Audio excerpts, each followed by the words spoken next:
Hi viewers, আমি কিছু বলতে চাইছি সোশ্যাল মিডিয়া নিয়ে, যেটা আমার এক্সপিরিয়েন্স। ঠিক আছে, আমি মোটামুটি ফেসবুক করি না, বাট যেহেতু ভিডিও কন্টেন্ট বানাই মোটামুটি, তো আপলোড করার জন্য ফেসবুকটা ইনস্টল করতে হয়। ঠিক আছে, ফলোয়ার্সের জন্য আতিপাতি মানুষের থেকে ফ্রেন্ড রিকোয়েস্ট অ্যাকসেপ্ট করতে হয়, বিকজ ওরা অ্যাজ এ ফলোয়ার্স তখন চলে যায়। যারা তোমার ফ্রেন্ডে থাকবে ওরা তোমার অ্যাজ এ ফলোয়ার্স হয়ে যাবে। ওকে, তো আমি যেটা মেনলি দেখেছি, ঠিক আছে, ধরো দেখতে বিশাল কিউট ছেলে, ঠিক আছে, ওরা ফ্রেন্ড রিকোয়েস্ট পাঠালো, তুমি অ্যাজ এ ফলোয়ার্স, মানে কথা বলার জন্য নয় বা পরবর্তীকালের কিছু ভেবে নয়, জাস্ট ওকে ফলোয়ার্স করার জন্য ওকে অ্যাকসেপ্ট করলে, ওকে, সঙ্গে সঙ্গে শুরু হয়ে যাবে ভিডিও কলিং, মেসেজ, হ্যাঁ তুমনে খানা খায়া, তুমনে নেই খায়া, কী করছো না করছো, এসব কিছু নাটক। ওকে, যেগুলো সিরিয়াসলি খুবই ডিস্টার্বিং। কারণ একে তো মেসেঞ্জার যদি তুমি আবার ইনস্টল করে নাও, তাহলে তো একদম মানে পাগলই হয়ে যাবে। ভিডিও কলিং, অডিও কলিং, হানা টানা। দেখো, স্মার্টফোন যেরকম খুব সুবিধা, সেরকম স্মার্টফোন খারাপও বটে। কারণ বাই চান্স ধরো ভিডিও কলিংটা রিসিভও হয়ে যায়, তো তুমি কী অবস্থায় আছো না আছো, ওই দিকের মানুষটা কে না কে, তুমি ওকে চেনো না জানো না, জাস্ট অ্যাজ এ ফলোয়ার্স বাড়ানোর জন্য তুমি ওর ফ্রেন্ড রিকোয়েস্ট করে নিয়েছো অ্যাকসেপ্ট। তো আমি জাস্ট এই টাইপের ছেলেগুলোর জন্য বলতে চাই, গালি তো প্রচুর আসছে, কিন্তু সিরিয়াসলি বলছি, এইসব গালিগুলো দিলে কমিউনিটি গাইডলাইন্সে স্ট্রাইক পড়ে যাবে। প্রচলিত ডায়লগ, ঘরে মা বোন আছে কি না, ওদেরকে তাহলে ভিডিও কলিং অডিও কলিং করো। ঠিক আছে, খানা কায়া কি নেই, জান ক্যা কর রে, মতলব ওরা মেয়েদেরকে জাস্ট একটা মনে করে অবজেক্ট। ঠিক আছে, যে হ্যাঁ একটা মেয়ে দেখলো, মোটামুটি চলবে মার্কেটে, চলো এবার ওকে জ্বালাতন করা যাক, যদি কিছু হয়ে যায়।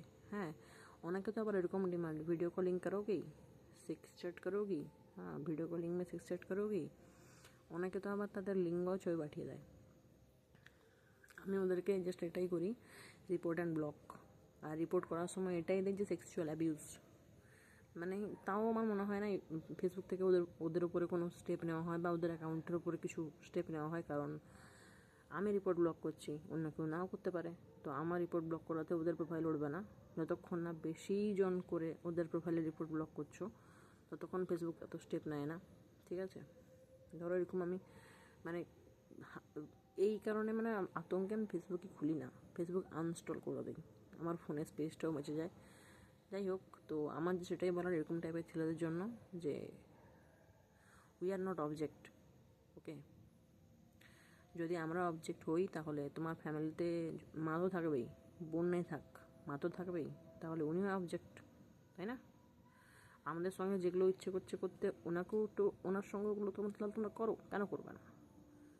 ফিলিংসের তো ব্যাপার, ধুয়ে দেবে, চামড়ার জিনিস, মানে গন্দা, জাস্ট বলবো না, বলতেও নিজেরই লজ্জা লাগে। ওকে, যখন একটু শিক্ষা দেখে পেটে ঢোকে না, এগুলো বলতেও লজ্জা লাগে নিজের। যাই হোক, হ্যাঁ এই জিনিসগুলো করা বন্ধ করো, কারণ এগুলোর তো আর কোনো মানে সলিউশন নেই, জাস্ট রিপোর্ট অ্যান্ড ব্লক করার। ধরো আমি কোনো ধরো দেখতে ছেলেটা খুব সুন্দর, আমি প্রোফাইলে গেলাম, ফ্রেন্ড রিকোয়েস্ট পাঠিয়েছি, প্রোফাইলে গেলাম, প্রোফাইলে যাওয়ার পর হেন তেন কোনো নোংরা মেয়ের প্রোফাইল নেই যা ওই ছেলেটার প্রোফাইলে নেই। ওকে, নিউড ফটো থেকে শুরু করে, হেনা থেকে শুরু করে, বুকস দেখানো ফটো থেকে শুরু করে, মানে হেন তেন কোনো প্রোফাইল নেই, নোংরা প্রোফাইল যা ওর প্রোফাইলে থাকে না ফ্রেন্ড রিকোয়েস্ট। তো এগুলো বন্ধ করে দাও, এনাফ, অনেক হলো। সোশ্যাল মিডিয়া বলে যা তো যা খুশি তাই করবে, এটা তো হতে পারে না, না, এগুলো এনাফ হলো।